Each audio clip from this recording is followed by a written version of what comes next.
Hey everybody, this is Juan Martinez with This Is Real Radio with yours truly, obviously, Juan Martinez. And you know what? I have with me my co-host, Stephanie Rave.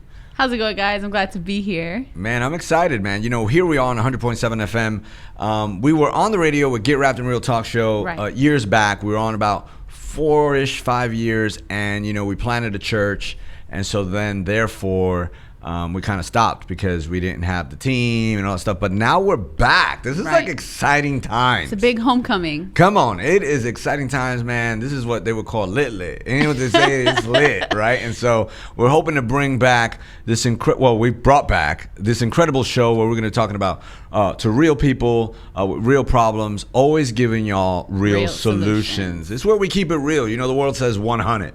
Right, everybody keeps it 100. So, you know, but a lot of times in the world, man, they don't keep it 100. Yeah, you know, there's a lot of fake out there. Yeah, phonies. A little bit of lie, just taints the whole truth, right? I always tell people like, "Hey, would you drink a little bit of pee in the cup?" You know, of course just not. Just a drop of pee. Just a drop of pee in your cup. That's all. But no, it would ruin the whole thing. So the goal here is to bring the truth to just incredible topics. Right. Lots of topics, lots of conversations. So we're going to start this one a little bit different because Pastor Juan is amazing. And I think tons of people who have had the opportunity to meet you, to get to know you, to hear your messages, hear you on the radio back then, even, you know, they just know who you are. They know you're a genuine person. So first of all, it's an honor to be here and to be, you know, hanging out and talking to you. But we want to share with all of the listeners because there may be tons of people who haven't met you before. Sure. Who is Juan Martinez? Who is Juan Martinez? Who is Juan? We're going to take this time at This Is Real and we're going to just get to know Pastor Juan. So,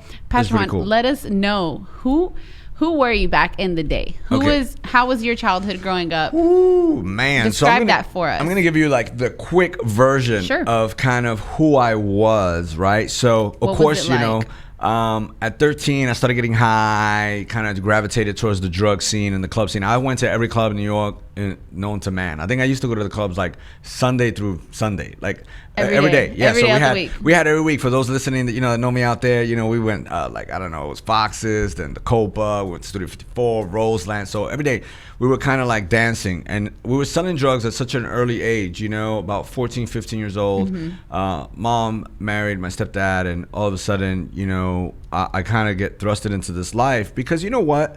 It looked like the place to be, right? Like everybody's doing it. Everybody's dancing. It looked like a great time. Nobody ever shows you the bad parts, right? Yeah, you just saw the highlights. All of the highlights, all the glory, right? So I'm like, man, you know, you're dancing, you're meeting older women at a young age, you know, you got all this money coming in. So at about the age of like, I don't know, 14-ish, I started selling cocaine and really like heavy drugs like that, and really started partying and doing all these things. So my life became one big party. And, you know, I always like to say that, you know, it was kind of like a fly that was attracted to a light that was really a trap. Yeah. You know, so all of those things are really traps. And that's what I got attracted to. And it was a trap. You know, I've been in 11 gun incidents in my life.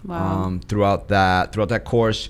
You know, I've joined the military because I try to get away from everything. Wow. So from dealing drugs and selling drugs, you went into the military. Oh, yeah. But absolutely. At that time, you know, I wore the uniform and I could carry more drugs than ever, you know. So it was kind of crazy. It was cover up. It was cover up. But I learned a lot of great things. And I do feel still passionate about our country and about fighting for freedom. Obviously, I'm a pastor today, right? But to make a long story sure, I eventually would come out. You know, I got tired of watching enough movies and seeing the guys really make it.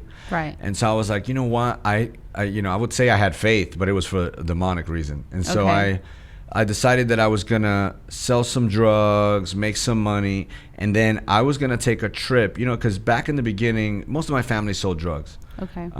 And, you know, they did all these things back in The Sopranos. Some of the clips in The Sopranos, like I had my... That wasn't just movies or nothing. That was your real life. Yeah, it was real life. And so my stepbrother and them, they had after hours and massage parlors, all the things that we fight against now. And, you know, there was this time where everything was coming through Florida, you know, the Al Pacino days and Scarface and all that, right? So everything was coming to Florida, all the Cubans, Colombians, all that stuff. But then it kind of moved over, I believe, like in the 90-ish in the 90s, where it all started coming through Texas. So how old were you then? maybe like 22-ish, okay. 23. So you're already out of the military. I'm out of the military. You got this whole vision I got this vision in mind, How man. you're gonna so take I over. get back. I start going to the clubs again. I mean, I'm 27 years old. I'm going to the after hours. I'm selling drugs at this time to people that were like, I don't know, from like soap operas and all this stuff. Okay. You know? So yeah, so you weren't just like on a corner. You were like big time. Yeah. We went from the corner. Everybody starts at the corner, right? We went from the corner to getting an apartment to having women, you know, that kind of would sell their bodies and stuff, and then basically come to the apartment. So you could say like pimping or whatever it was, and it was just, I guess, an easier route. My mom never was like a person on drugs. She was always great. You know, she loved us dearly. I was a single child until I was like 17, so I really didn't get to like grow up with my brother. You know, big shout out to PJ out there. And you know what? I had a sister, but you know, she was not from my mom. She was different moms. So you're basically an only child for the majority of your life. Yeah. Except so I gravitated to whoever gave me attention because I didn't have a father in my life. At 8 years old, he walked out. Wow. Or we walked out, but you know, abuse and all that stuff. So you guys left. So you know, at the end of the day, he was more of a friend and a drinking partner than he was like my dad. Yeah, he was your pal. Yeah, he was my pal. And so a lot of times, you know, we gotta remember that we need dads in our life as much as you want to be a pal. Yeah, as much as we want to be pals, I need a father. And so I didn't have that. So what was your faith like? What did you grow up in church? Man, you know what? I used to do the sign of the cross and put the little water because Catholic. I was Catholic, and you know, I knew the Our Father who art in heaven, or Padre Santo que está en el cielo, santificado. You know, I knew it really fast. I could say them, but you know, it was more of like of a religious form with no power thereof. You know, it was a form of godliness with no power thereof. It was a form of doing all the God things without truly living out the God things. Right. So it wasn't a relationship. It was more of like a religious thing. Fact. Okay. Super religious. You know, I mean, you did whatever once you went to church, you could do whatever you want. You could go smoke crack, you could do whatever you want. But you know what? You come back and you put a little water in your forehead and a couple of those. Yep. You're good. You know, and I mean, I did think that's just Catholicism. I think that happens a lot even in just Christianity even today. Like there's a whole lot of form of godliness with no power thereof. If not, more people would be overcomers. Right. We just, you know, we just walk through life struggling. And so now you're out of the military, you're 20 something, you got the vision, you know everything's popping on in Florida. And I've watched enough movies where I saw the guy go meet. And you know, throughout, as weird as this sounds, you know, I feel like God turns everything for good. And I always went to try to meet the owner of the club, or if like there was the big higher ups. You didn't want the middle guys. Nah, never, man. I actually would get high, the thrive of trying to meet who's this, and until I sat in the room and we're popping bottles, and I would tell my cousins that was your satisfaction. Yeah. Yes. You know, it was the hoo-ha. Yeah. And so, you know, I saved enough money, and I was going to risk, you know, I told my mom one day, I said, I'm going to Texas, because I was going to meet a cartel in Mexico. Okay. And she thought I was plumb crazy, because I knew nobody in Mexico. You know, so I just jumped on a Greyhound bus. I took enough cocaine in case I had a problem. I always know that I could go to a local bar or a local club and somebody's going to be getting high. Some quick money. Right? Absolutely. I mean, that doesn't matter where you go. There's somebody that wants to get high, right? It's just it.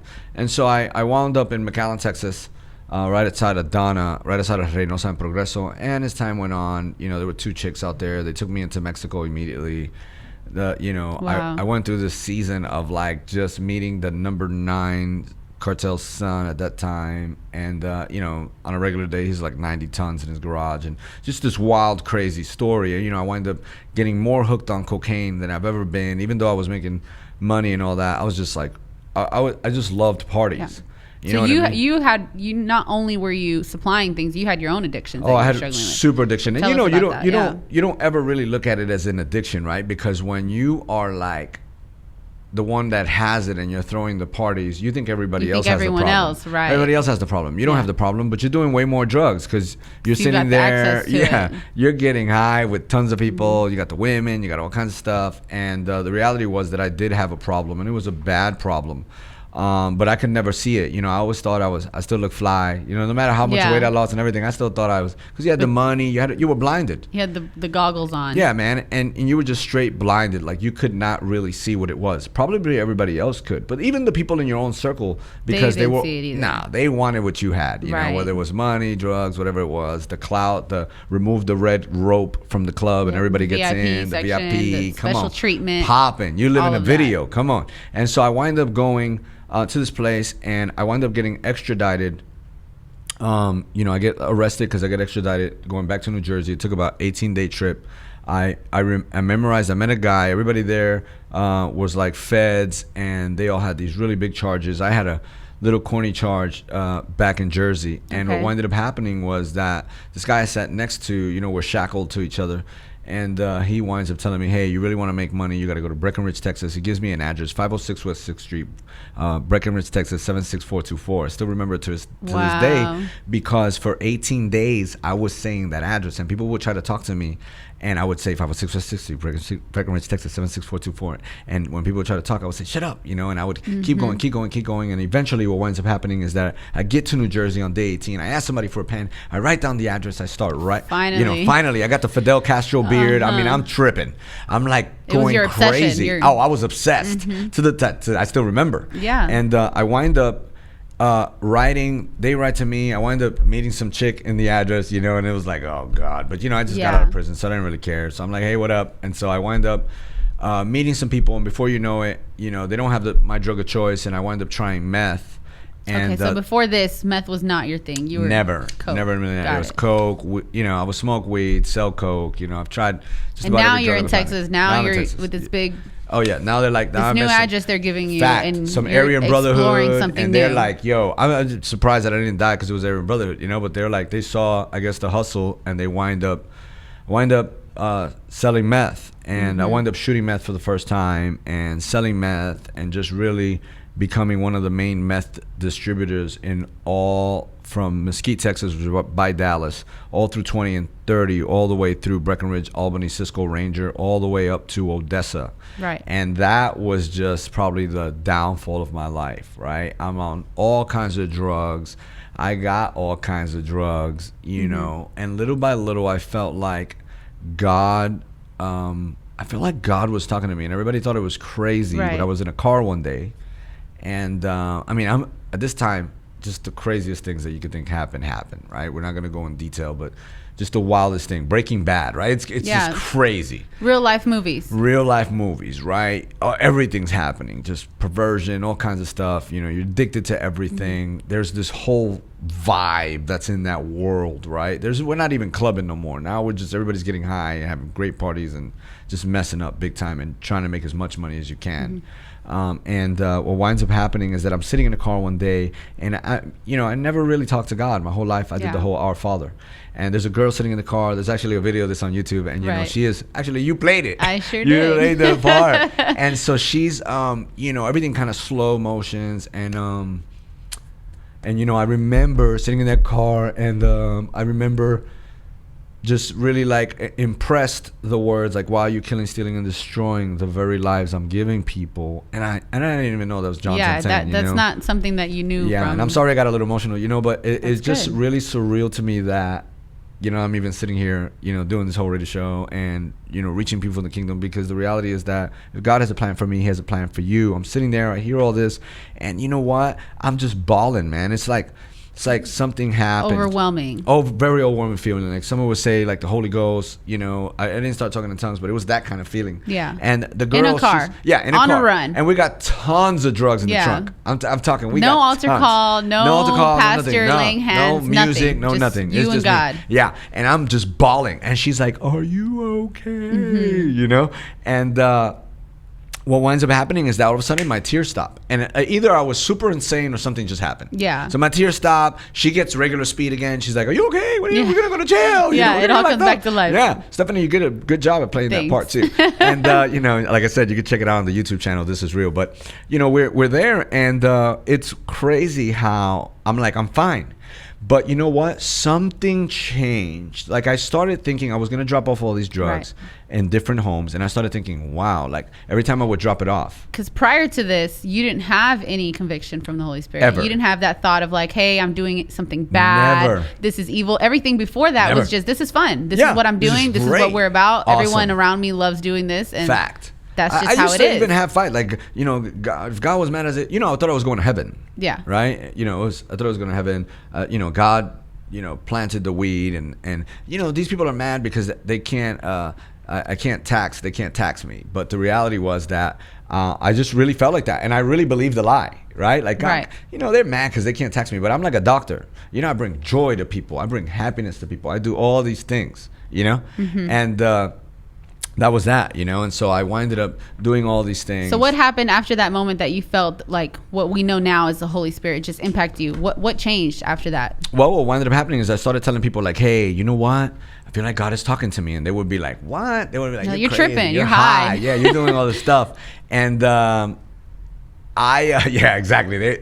They were really like, they didn't know. They couldn't relate to any of that. Nah, they're like, you're crazy, right? So what did you start doing differently? Nothing. Nothing at all because it had such a grip on me. I did not really know how to. What with it was a little, I didn't know maybe a little bit like fear, right? You're just like, what is that? I didn't even. It wasn't even like fear. It was more like, okay, so he's talking to me, but like, what do I do now? Like, so I would just go. So I did things the way I knew how to cope instead of going to prayer because I believe it wasn't really the drug problem as much as me coping. So I think everybody has drug problems and all that. It's your safe place, what we will call the garden in Christianity. Marijuana, cocaine, or that high, or sex, or whatever it was the thing to go to, right? So some people binge eat when they're struggling, right? Coping mechanism. In fact, it's your limbic. You kind of go right back to it. So I would wind up, with that. When I would hear that, I just get high until it drowns out, right? So that I wouldn't hear it anymore. Right. Now I would only hear one voice, and that was the voice that said, "Another party. You're like, well, let's get high drown again." It out with something else. That's it. So that's what winded up happening during those times, and then eventually, what winded up happening. And at this point, you had a family, or you didn't have a family? Well, yeah, I had my sons. I hadn't seen them in a long time. So that was completely out of the picture. That was completely out of the picture. Near that. Nope, I haven't talked to them yet. Nothing. I ain't seen one like 20 years. Okay. Right. So hope for those that are still struggling with stuff like that. But so yeah, at this moment, I almost cried again. And then fast forward to then what happens? What changes from that moment to where you are now? Well, what winds up happening is that I wind up getting arrested, and they're trying to give me 25 years for actually a crime I did not do. So it's kind of funny. When I called my mom and I was like, I didn't do this, she's like, yeah, sure. She's like, no, that's for all the times you did, you know? It caught up to you. Yeah, it caught up. She's like, the big caught up, and but I obviously, the charge that I didn't do, they caught me with drugs as well, so they gave me possession of under 250 grams of methamphetamine with intent to distribute. Because I started saying I didn't do that. I started claiming I was a drug dealer. So basically, I couldn't get out of that one. They got me on tape, saying I'm a drug dealer. I'm pounding my chest, but I just you're just trying to get out of the bigger charge. I didn't aggravate. I didn't hit nobody in the head. I wouldn't do that. I would have gave somebody drugs to do that for me. Like I wouldn't have really or paid somebody. It wouldn't have been you. Yeah, and so it was just trippy that they were trying to put that on me. And then 25 years sounded like a long time. I mean, you know what? You all gangsta and thugged out until they start saying like 25 years. So they start mentioning, or they start doing it in months, 100, 200 you want to scream out for mama. Yeah, when they start feds, Mm-hmm. feds, they give you months. When you can't add up the months, you're in a whole nother ballgame. They say 24 months. You're like, I could do that. They're like 365 months, and you can't add that up real quick in your head. You're in trouble. So the crazy part is that I wind up doing 4 years on that sentence, and while I'm there, I wind up meeting a guy. Wow. And I meet this guy, and he says he's a pastor, and he's there, and I'm laughing because I'm like, how are you going to be there? Like, you're good, be there nice story. Yeah, good story. God will always put a person. The question is, are you willing to listen to the person that God puts before you? And it happens all the time. You're in the store, you're here, you're there. The crazy part is that in Christianity, all these years, I really had nobody walk up to me and present the gospel to me. And I'm in the Bible Belt, so I'm in Texas. Yeah. And there's nobody churches on every corner. Yeah, nobody wants to talk to that guy. Everybody wants to talk to the other guy, Nobody really wants to go and have the conversation with that guy. Because who's a known drug dealer. Who's a known drug dealer. I looked the part. I got butterfly doors, put them in the air. Butterfly doors. I had the butterfly doors. I had the TVs, I had the PlayStation in the back. I'm chilling. Flashy. I'm flashy. You got a big personality then, and you had a big personality now. Come on, somebody. I'm extra. Look at us. Stay the same. Hey, I'm like, in that sense, right? Yes, I'm like, man, and I'm high. Come on, forget about it. I'm all over the place. I'm bachataing and dancing all over the place, doing backflips. So you meet the pastor. I meet the pastor, and I wanted to meet the pastor, and this pastor, he winds up telling me that he's going to be set free, that he's only here for me, and I see him one day praying, and I've done so many things, and it was almost like an hour and a half, and this guy was still laid on the ground. And praying. I started thinking, I only knew one prayer was Our Father, and I thought, dang, this dude prayed. How many times he said it? Yeah, how many times this guy said the Our Father? I'm like, that's crazy. And so what winds up happening is that when he gets up, I run to him, and he's like, no, I've been praying. And I was like, praying? And he starts telling me to read the Bible. I start reading the Bible. It kind of sucks me in, and forget it. After that, my life has never been the same. That whole night was just trippy. Everything made sense to me. I started in the book of Proverbs, and then I the book of Psalms, and then I went to Matthew, Mark, Luke, and John, and it was the most life-changing thing. I remember clearly not being able to go to sleep or you were close living, breathing, oh eating, man, I soaking couldn't go it all sleep. up. I couldn't. I was reading, and it's like everything was clicking. Like I would read it, and I would understand it. Revelation. It was just trippy, and by that time, I just started walking this thing out. I went to the kitchen. Yeah, what does that look like? Because you're in prison, right? Man. You're locked up at this time. So yeah. I'm waking up in the morning. I'm listening to all these guys on TV. I think at that time it was just Duplantis, a couple of different other cats, Creflo Dollar, whoever they were playing. Right. Anybody that was preaching. It wouldn't matter. I was going to watch. And every early in the morning, they would eventually move me over to the kitchen, and I'm going to bring the guy that kind of been talking to me. He starts talking to me every day about chewing the cud and digesting. Come on, you got to read the word. He's like digesting. He's kind of like, he says, when you open up a Snicker, man, and you just made store and you're in prison and you take a bite, you savor the caramel. You just don't eat the whole thing. You don't just eat the whole thing. No, man, you every Enjoy. layer. You make it last. you wrap it. You'll take another bite, but you'll wrap it and put it to the side and just chew. And he's like, that's how you read the Bible. You get to a place where you savor every single bite, and every layer of what you're reading until that becomes real and livable for you. So he's discipling you. He's discipling you. Big time. So I go to bring him extra sandwiches because I asked the guard. Now I was a Christian, so I didn't steal the cheese or the ham. I just kind of. So you were walking it out. You're walking out your faith. You're reading the word. You're finding out what it is to be a follower of Christ. But even though you're locked up, you're still practicing it. So you're not doing any of that stuff. Fact. And he's discipling you. And what happens? And so I go to bring him a sandwich, and they're like, they set him free like he was innocent. And so now I'm like, what? And to this day, I don't know his name. My wife says he's probably an angel or something. So maybe, it was kind of trippy. I tripped out. After that, I do my time. I'm doing prayer circles. I'm doing all kinds of stuff, man. I'm in the prison, fired up. I'm fired up. I'm telling everybody about Jesus. Right. And when I don't know about like pastoring or fivefold or anything. I'm just reading the Bible. Everything's new to you. You're just reading the word. Yeah, Jonah gets spit out of the mouth of the whale. I got spit out of the mouth of the jail, and I went running to every single place that I felt I messed up. I was like, I don't know. I don't understand sometimes how some believers think. Like for me, it was like I need to go back and bring truth to every place that I brought a lie to. Yeah. I need because to you did reach that. You were that passionate about going to different states and spreading evil that you didn't think was evil at that time. But now you had the truth. The blindfold was taken off. It was completely removed, man. I can see clearly now. I'm running. I'm going to all these places. I'm doing stuff. People thought I was crazy. Some of them apologized. Publicly. We had Pastor Todd come that time, and he was like, "Hey, I thought, I guess it's not bad to be crazy for Jesus." And God has done so much. And obviously I'm a pastor now. Yeah. I still love fashion. I'm into shoes. I love like cooking. There's so many things I love that. It's by the grace of God. Obviously, I am where I am, but it's important to know, like, that it wasn't like the doomsday. We think like, oh, you become a Christian and it's over. But before being locked up, you never had a life of walking out as a believer. And then you're released. And then what does that look like? Because now you have to enter the world for just a few minutes. Let us know, what did that look like having to, once you were free, be out into the real world and practice your faith? Oh man, so it was crazy. There's two ways you could go, right? Everyone knows the statistics. Everyone who gets locked up. Immediately when you come out, the first thing they do is they try to get you to buy cigarettes, right? You got a $50 check, you get another $50 when you get to parole. They're gonna give you the $50 check, and every single time I failed the test except this time. Okay. Right? They were like, hey, what can I get for you? Right? They straight go to the cigarettes. The lady literally goes, what can I get for you? And she has her hand waiting for which one.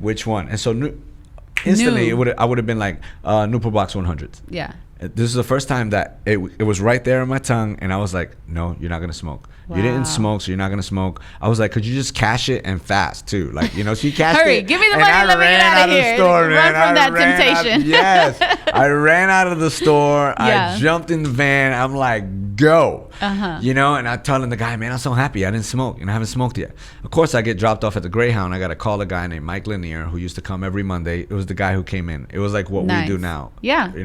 And full circle and goes back around. I had to literally use the tools that they gave me. I think a lot of times we get tools and nobody wants to use them. Even though they were foreign to me, I was going to use tools, right? I was going to use... You're going to figure it out some kind of way. Yeah, but I got to use what they gave me. Right. Because I don't understand it. So he gave me a number. He's like, if you're ever in trouble, give me a call. I'm sitting at the Greyhound. Everybody's smoking. Cats are smoking weed. There's a cat smoking cigarettes. I'm in the middle of... I just said no to the first time for a pack of cigarettes, and I'm free. Totally new world for you. Totally new world. And now everybody's doing it, right? And it's not that big a deal. It's not that big a deal. You hear all the little voices. Come on. Little voices and big voices. Oh, yeah. You did so good while you were in there. Probably. Come on. It's just a cigarette. Mm-hmm. Now, I don't know about everybody else, but for me, a cigarette gets boring after a while. Before you know it, I'm smoking weed. Before you know it, I'm selling drugs. Before you know it, I'm gonna go. It's like a thing. So the minute I smoke one cigarette, I'm off to the races. So everything gets ruined, you know?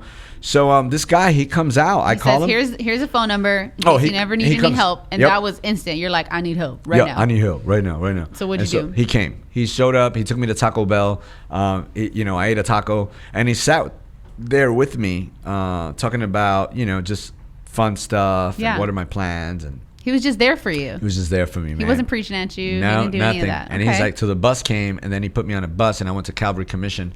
Big shout out to Joe Foss and Calvary Commission. And so, it was cool. Because at one time, you get saved and I wanted to be everything. So I'm like, I'm going to be a missionary. Yeah. And so I went there. Baby Ruth was my friend, which we haven't talked about her. And maybe at another time. But right now, Baby Ruth, I met her son in prison. And then I wind up eventually marrying her later. So she's my friend. Yeah. But what happens is that, I tell her, hey, I'm going to go over here. I'm not going to go to Houston. Because I wanted to make sure that I was good. I was so good at ruining just not my life, but everybody's life that I came in contact with. Right. You were aware of that already. Oh, yeah. I can reproduce bad in a heartbeat, So it's the same concept, just flipped. So as much as I'm reaching people now, I was flipping people for the enemy. Right. So you said, I'm not doing that anymore. I'm doing the opposite, yeah, obviously. I'm doing the opposite. I'm out of here. All in with God. Yeah, all in. And she was at first upset. You tell your friend, bye, I'm not going to see you. In the words of my beautiful bride, bye, Felicia. I was out. I just didn't, I wanted to see what I was going to be like on a day-to-day basis. Am I going to show up to Bible studies? Am I going to need somebody to wake me up? Am I going to, they made me there the cook. The discipline. Am I going to show up to the Walmart and not be like, auga, and go with every chick? Like, am I going to be, I know it sounds like a real test. It's a real test. Yes, it's a real life. Like the liquor store's right there.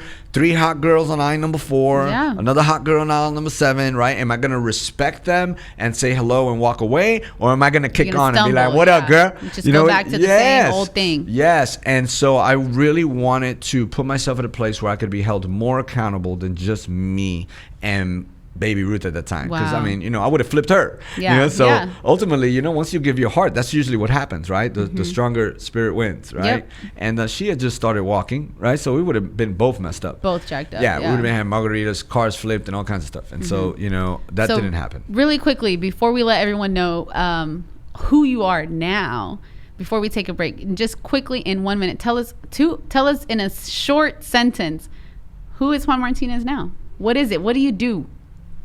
Yeah. Who have you become?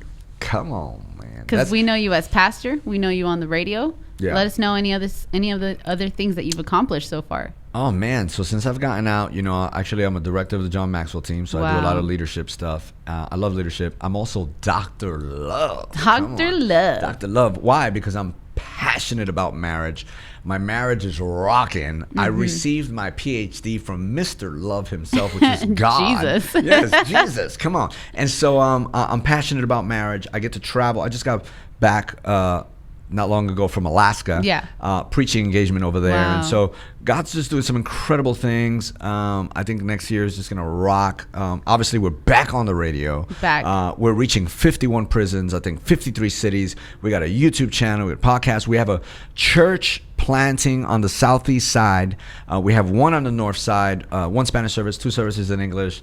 New London, Connecticut. We're actually working on a book. Oh, that's so good. That is so good. All right, before we get into all the details of all the amazing things about Pastor Juan, we'll be right back with This Is Real with Juan Martinez. Oh, this is so good. Welcome back to This Is Real with Juan Martinez. I am Stephanie Rave, and we have been talking to Pastor Juan, the host, the creator of This Is Real. We also have Mr. Marco, the media guy, in the building, our cameraman, audio engineer, the one that makes it happen. And so before we went on break, we were talking about who you were before in the past. right? And now you're telling us you're a pastor, you're a director of John Maxwell, you're Dr. Love. Dr. Love. Right? So tell us a little bit about that. Who are you now? What have you been doing since then? You started a church. You've been evangelizing. We're planted another church on the southeast side, which launches here very soon, I believe in August. So that makes campus number 3. We got the Spanish congregation going, and then 2 services, which, right before Corona and all that, we were going on a 3rd one, but, we kind of kept it at 2 right now until this kind of dies down a little bit, which it will. Yeah. And we are working on I'm working on a book right now. I'm also working on something called Love Letters with about 30 other marriage experts. So I'm thinking 15, but couples. Okay. With Dave and Ashley Willis from, Gateway, and just some incredible writers in there, the brides, and just marriage experts is what they're calling it, on certain topics of marriage. So that will launch this year, and then hopefully, I have another book that I kind of want to write after I finish this first one. Okay, 2 books coming up. 2 books coming up. So doing some great things, probably some traveling out of the country, maybe next year. Hopefully, I'm working on a couple little things to make that happen. And, we actually have a clothing line called Heavican Apparel. Wow. Yeah, we just believe. What is a Heavican? What's that? Well, a Heavican is a citizen. The Apostle Paul says that we are citizens of heaven. Okay. And so just as much as I'm Puerto Rican because I'm from Puerto Rico, or Colombian from Colombia, or Jamaican from Jamaica, or Mexican from Mexico, if we are citizens of heaven, therefore we are Heavicans. And I think it's a beautiful statement because it puts us all under one umbrella, meaning that we have our Spanish culture and we have stuff that we love from an earthly perspective. But when we start thinking kingdom and eternal, we start thinking of every color and every race as brothers and sisters. Right. And so, that's the kingdom way. So we're putting on the umbrella of being a Heavican. When you're born again, you're a Heavican. You could have been a Puerto Rican. You're a citizen of heaven. That's it, citizen of heaven. And we believe we operate out of different legal rights. And every purchase of Heavican goes towards evangelism. It goes towards, we've helped tons of organizations like, Kingdom Music and Rise and Victory and Heels to Halos, and just a lot of people who are doing a lot of evangelism work. Even ourselves, when we're out there kind of in different cities. That's a big heart of yours. As soon as you came out, we were talking about earlier in the show that you came out of prison and you just wanted to hit the streets. You wanted to go running. So you did that for a long part of your life, right? And it costs finances. The reality is that it costs money to do what we do. When we do our Love Fest and all that, we give away, furniture, we've given a car before. Wow. We give away clothing and shoes and all these things, and it costs finances to bring a team to another place.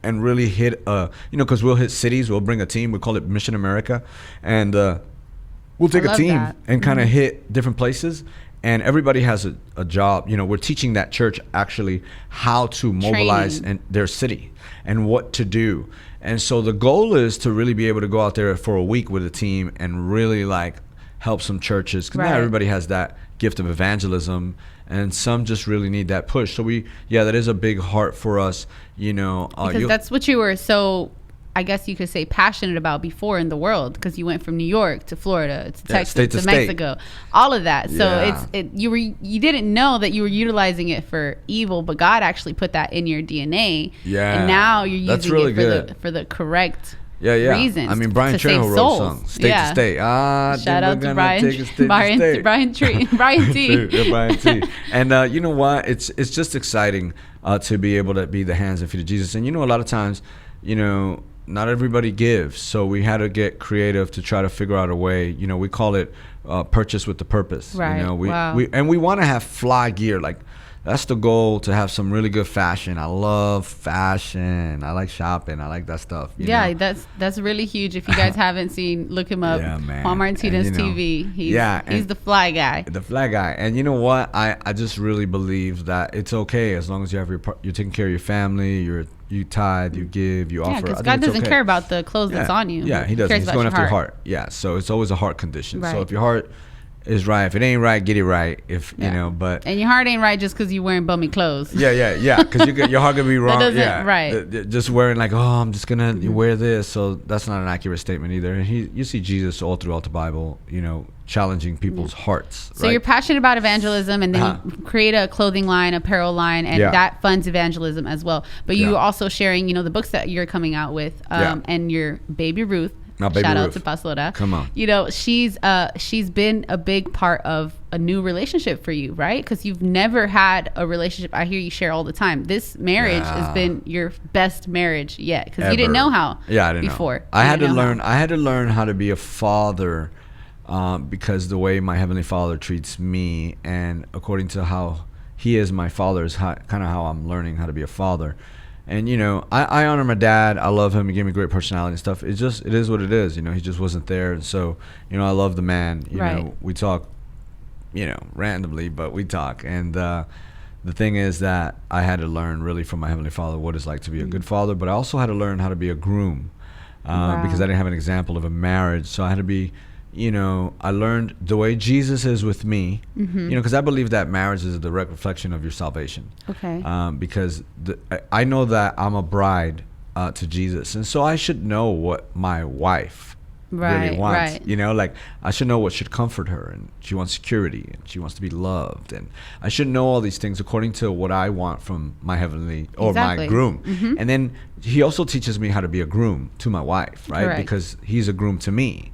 Right, so there's so many attributes that groom carries that myself I can reproduce. And you guys developed this, so it wasn't something, even though you were reading it, you were soaking it in through the word. You still had to practice it. Fact. So you guys had your ups and downs and learning everything. We wanted to break up at year 3. We're gonna get divorced and everything. How long have you guys been married now? We're going on 10 years. December 12th. 10 years. Big on the 12th day of Christmas, my true love gave to me. Come on.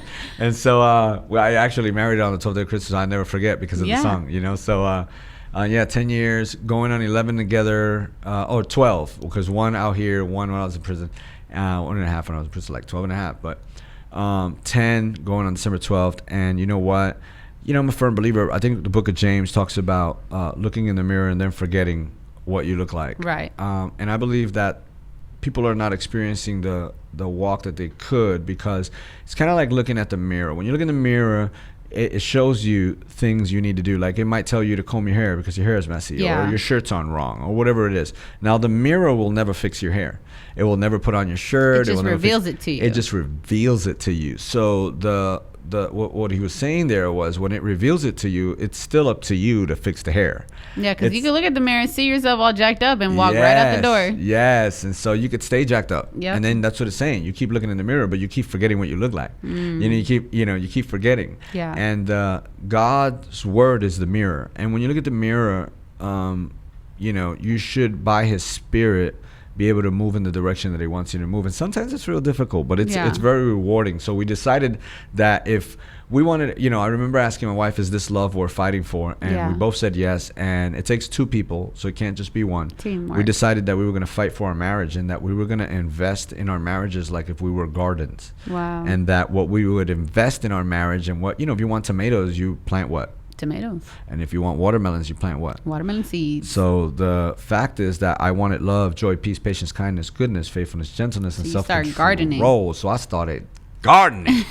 You farmer, planting them seeds. That's it. Because I'm only going to expect the return that I get back. So we had to learn how to talk and not yell at each other. We had to communicate, all that stuff. But now, come on, we're a whole new world. Yeah, totally different. I love it. Life changing. I hear you talk about it all the time. I love that girl. Your marriage is the best marriage that you have ever had. That's it. Every year for fasting, I've been praying. I don't know what fasting lists look like for people, but for me, every year for fasting, the first thing on my list is my marriage. Yeah. I feel like if I have a great marriage, I always want revelation of the marriage.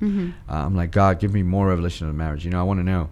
I want to know, because I just feel like that's who He entrusted me with, is my wife, right? And my kids. And so I feel like if I have a good marriage, I can teach them. And there's a lot to learn in a marriage, because we wouldn't be a bride and all that if there wasn't a lot in a marriage, a lot of hidden mysteries, And so I love it, man. And so that's what you're passionate about, because we talked about earlier, you're Dr. Love. Come on, Dr. Love. Tell us why you're so passionate about marriage, and what you hope to see out of these things that God has basically cultivated in you: evangelism, the radio, church, pastoring, Dr. Love, marriage ministry, all of that. What do you hope to see with why do you have This Is Real? What's your vision for it?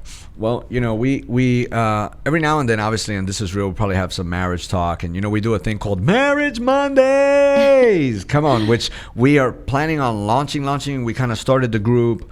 We're trying to get it going, just with the whole everything that's going on. It's been a little more difficult, a little bumpy.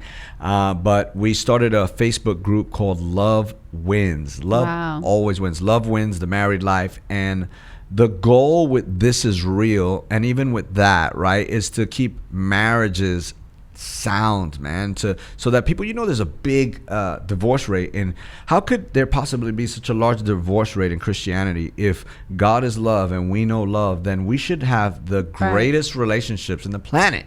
Come on, people should look to us to be like, wow, what a relationship. That's not the case all the time. They don't. No, because it looks the same outside the church and inside the church. Man, it's just kind of whack. Believers, non-believers. It's whack. Whack. It's whack. And so my goal is to have an incredible marriage that I can share with others how to have a marriage and build discipleship within their home. That's the problem we have today, So we don't do it at home. Yeah, we just want to come and do it at church, So to me, the biggest training you have is with the people that you're with every day. Yeah. That's where you got to train, right? At because home. all the time, I mean, you can't escape. They know the real you. The real you, yeah. And so it's good when you get to preach. And one of my things in preaching and stuff is that I never wanted my kids to duck lip me. Yeah. Right. Or my wife. Whatever. Like, you don't live that. And they're in their 20s. You could probably get away with it when they're little, but you're not gonna get away with it when he's 15 and 16 not and when 25. they talk back. No, they got their own opinion. Yeah, they're gonna be like, whatever. You don't do that. You angry as hell. You literally got baptized in vinegar. Like all of this stuff. So that's one of my things that I want my kids and my wife to know, and the people around me, like yourself and just the staff, and I want people to know that I'm real. Behind the pulpit, outside of the pulpit, at the office, on vacation. It doesn't matter where they see me. They see always the same person, and they see a person who's madly in love with Jesus, who loves to have fun, keeps things exciting and popping, right?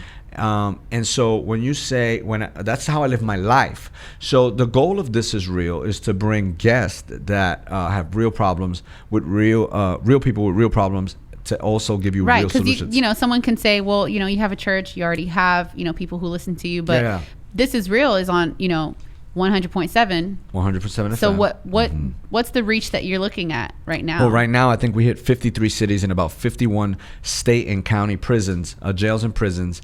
And at the end we're going to give an address where people can write. When we had the show last time, we encouraged letters. We want to know how you're doing. So we're going to be doing that. And it's just, we usually go into the prisons. We're starting a program that in the future people can parole out to these places. And the halfway house is not going to be in a beat up place. It's going to kind of be like a school. We're going to start the school in the prison. If they do that, they'll be put on a list to kind of make it to the home. The home will be super dope. They'll be building community with us. They'll be serving. They'll be doing all these things. Equipping them. Fact. Discipling them. And we just want to believe in them like somebody believed in me, and we have a great team that was that your does story. That. Fact. And not many people, for me it wasn't not many. There was like two. Then there's not many pastors who have that story. Yeah. There's not many pastors who have a church, who become, John Maxwell leaders and all of that, who have that story of living so many years in darkness. So I think that's something that's very special about you, and then also being able to reach thousands and thousands of people in and out of prisons through This Is Real Radio. Yeah, and I just want to speak to them the truth. I feel like, I think a lot of times, and this is going to sound bad, but it is what it is. Like, I mean, all throughout the Bible, you see the common theme, right, is people who have a relationship with Jesus or an inner relationship, and the people who look like they had relationships with God, but really were empty on the inside. So that's the common theme. I want to give someone a real, authentic, like I call it love, live, lead. They say, isn't it live, love, lead? I say, no. It's, for me, it was love, live, lead, because I encountered love. I didn't begin to live until I encountered genuine love, right? When I encountered genuine love from the Father, I began to live, and then I lead others to the same place that that I encountered. So right. it's kind of like a recycle thing. Yeah. It's like a recycle thing. So it's pretty cool. That is so amazing. And so with This Is Real, we're going to have tons of segments. You're going to have different topics of conversation. We're going to turn the page into letting them know what they can expect and what they can look forward to. I like them. Right? With This Is Real. So a few of the segments that we've got The Struggle Was Real. The struggle was right. real. You hear people say all the time, man, I'm struggling. The struggle is real right now. But we like to address that topic and say, hey, you know what? Share with us something that you were struggling before and how you overcame it. Yeah. So I kind of want to ask you something interesting because we heard the whole drug dealing, all of that let's see. in the past, but something maybe in your ministry life, because you didn't come from a church home. You're not a PK, you're not a pastor's kid. Yeah. You didn't grow up in religion or anything like that. Come on. So share with us, maybe there's a pastor out there, maybe there's somebody who's in ministry who's never done ministry before, maybe they're starting a church, something new. What share with us a struggle that you overcame as being, new in ministry, new as pastoring. Share with us that. Well, a struggle that I had, the struggle that I had before. The struggle that I had before was like, I didn't think I was smart enough. Okay. Because I came from the streets and all that stuff. And I felt like I didn't measure up to, standards. I mean, just looking out there and hear the eloquent speech and you hear all these things that you're like, man, I don't even like to do that. I'm over here. I don't even talk like that naturally. I'm over here going to college at 40 years old and taking English, all over again. Humbling because I didn't pay. Yeah, very you're humbling. Good with it. Yeah, I'm good with it. But at the same time, I was really struggling with thinking that I was not going to ever be good enough or smart enough. And how I overcame that, was that one day, I was reading the book of James. Okay. It's kind of crazy, but I was reading the book of James. And so I was like, I had read it and said, if you ask me for anything, I'm gonna give you all the wisdom. Hey, I'm not gonna be chintzy with it. I'm gonna give you all the wisdom. Wow. All you gotta do is ask. So I had I thought to myself, wait a minute. So basically, I'm connected to a genius. Like if I am connected to a genius, therefore I am a genius. Therefore, there is not really nothing that I cannot solve because he will solve it for me. Yep. There's not a place that I cannot go to because he will make a way. You're connected to the source. Yeah, so he's gonna. That's how I overcame it. Wow. So my struggle was I thought I wasn't smart enough. And now I feel like I know it all. No, I don't know it all. But you get what I'm saying? Like I can lean on. That's not what rules your thoughts. No. You know who you're connected to. Yeah, I can lean on my God and my Lord and Savior Jesus Christ. That Godfidence. Yeah, that Godfidence that knows everything, and all I gotta do is lean upon him and not lean upon what I understand, and just trust him and acknowledge him in every single way. Wow. And he makes every crooked path straight. You're right. That is absolutely so that's kind of what happened. You're going to be hearing some of those amazing segments. Thank you for sharing with that, with different people, different topics, and all of that. Some guests that we might have on. Another one of our segments that we like to have fun on. So we have the struggle was real. You'll hear some things on fear factor. And then another one we like to say, you think you know me. Yeah, think you know me. So we've introduced you, so they know you a little bit because you've shared your story, and if you've followed, Pastor Juan or anything like that on social media or at the church, you may know of him, but maybe there has been something, and you can share and be real with us. Obviously, I know you're going to be real, but an assumption that somebody has, or that people may have made about you, and you're going to set the record straight because you think you know me is about, sometimes we're quick to judge. We're quick to say, oh, look at him, he's got this or that, or he must be after this. So and until you know someone, you're not really in a place to speak on it. Yeah. And so we're allowing you to set the record straight. Tell us something that you feel like somebody's like, hey, you think you know me? You think you know Pastor Juan? You think you know Juan Martinez? Let us know. Oh man, I mean, there's so I know there's so many, right? Think you know me, because it's crazy. Because sometimes, because you're a pastor, you get in this thing, and if you show that you bought something, you show your new house, everybody gets mad at you, because they're like, oh, look at his house. Of course, he did this, but you don't know how much that person's sowing. You don't know how much. So there's all that to deal with. But you think you know me. This is what happens, I guess. As you get busier, people think that sometimes I don't want to hang out with them, or like I don't want to be at whatever it is I get invited to, you know, because so you're being snobby and stuck up. And yeah, choosy, like cliquish. oh, he don't really love us. Yeah, definitely. Like, cliquish. Oh, you have your favorites. No, it's not that at all. So you think you know me. I actually, if you knew me behind the scenes, as some of these people in the office, I mean, there's moments where I've literally cried because I felt like I could not do some of the things that I was doing according to just the things that God has for me, you know. So sometimes what might look like, oh yeah, you know, he's traveling, he's doing all stuff, but sometimes, man, I want to be home with my family, and sometimes like I want to go kick it with people, but I only got so many days out of the week, and so one day, a couple of days I'm studying, the other day sometimes I get tired, you know, and I just want to stay home. Then I got 6 kids, and I got to try to catch up and make appointments and dates with them, and then I got my baby Ruth. Yeah, then I got church, and then I got my staff. Obviously, I'm going to talk to my staff because I work with them every day, right? And I have pastors that I oversee. So it just gets so complicated, and to try to find the time sometimes, I feel like sometimes people think that I don't want to. But the reality is that sometimes I'm broken because I can't hang out with everybody. I only have 7 days a week, and I'm one person. So I got to, you know, that's... So you think you know me. But that's not who Pastor Juan is. Nah, I really want to hang out. I really want to hang out with everybody. He would love to spend time with every single one. Yeah, I like to have a good time.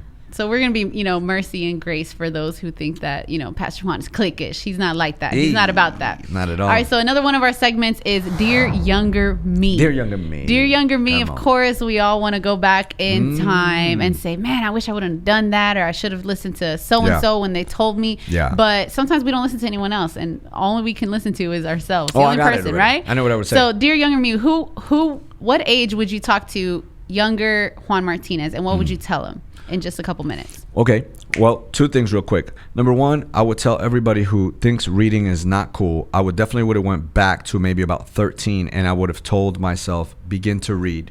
Begin to find things like topics on finances and how to buy a home and all that. Things that you think like, I'm not going to need. You're going to need those things. I would probably read from experts that know how to do these things, you know, leadership, things like that. Knowledge. Just to get some good information that would help me in the future, how to invest my finances.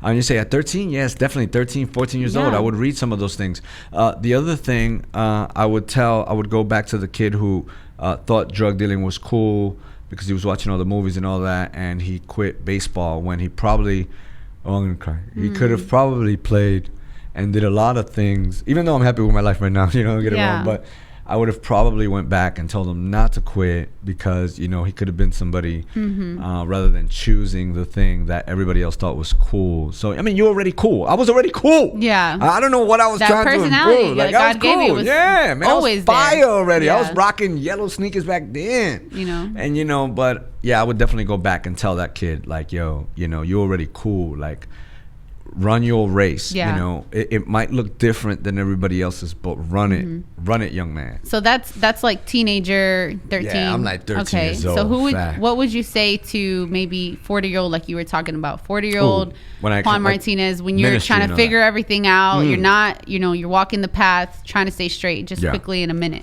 Okay, so this is what I would do. So here's the thing. My favorite thing is the prodigal son. Juan Martinez is out there. Yeah. Prodigal son is my favorite thing. And I'm not going to go in depth to it. Maybe on another show one day we can talk about it. But I love the fact how everybody's always talking about the prodigal son and the one that's lost. To me, the one that's lost is really the one who never sat at the father's table, who was the one who was living the whole time at the father's house. And the other guy, he literally came and sat with the father. Wow. So I think that there's a lot of people who have a form of godliness and really don't have no relationship. And I would tell the guy who started, hey, you're okay, you're reading the Bible and you believe, and walk this out, young pastor or young man of God, because, you know, there's a lot of people who have a form of godliness who really do not spend time with God and do not read their Bibles and do not be distracted and go off the path that I truly have for you. You know, I feel like sometimes just in religion and all that, you don't really know what's what. Yeah. And, you know, everybody sounds like Jesus. Yeah, you have to filter a lot of things. And we're kind of always warned about people who look like churchy, but yet inside they have no walk, right? That's why everybody ran to the toilet paper. Right. You know, even the believers. Everybody ran. Everybody freaked out. You know, like we weren't going to have toilet paper. Yeah. Come on, he's going to provide out of all things, my every need. Paper. He's going to provide my every need. You know, he's going to provide toilet paper, man. You know, so that's kind of what I would say to myself. Like, make sure you keep walking the walk that you're walking, right? Because You know, Jesus will never lead you astray. You remember the Pharisees, man. Jesus would have hung out with them. They knew a lot. Knew a lot. He said, listen to what they have to say, but don't do as they do. Because what they had to say and what they did were two different things. So, you know, listen to what some people have to say, because some people have wisdom, or they have head knowledge. Right. But don't do what they do. Follow the ones that literally have the fruit of the Spirit, because those are the ones that are connected to the Spirit. Amen. So thank you guys so much. Thank you, Pastor Juan. Thank you for tuning in to This Is Real Radio. Make sure you watch us on YouTube at This Is Real with Juan Martinez.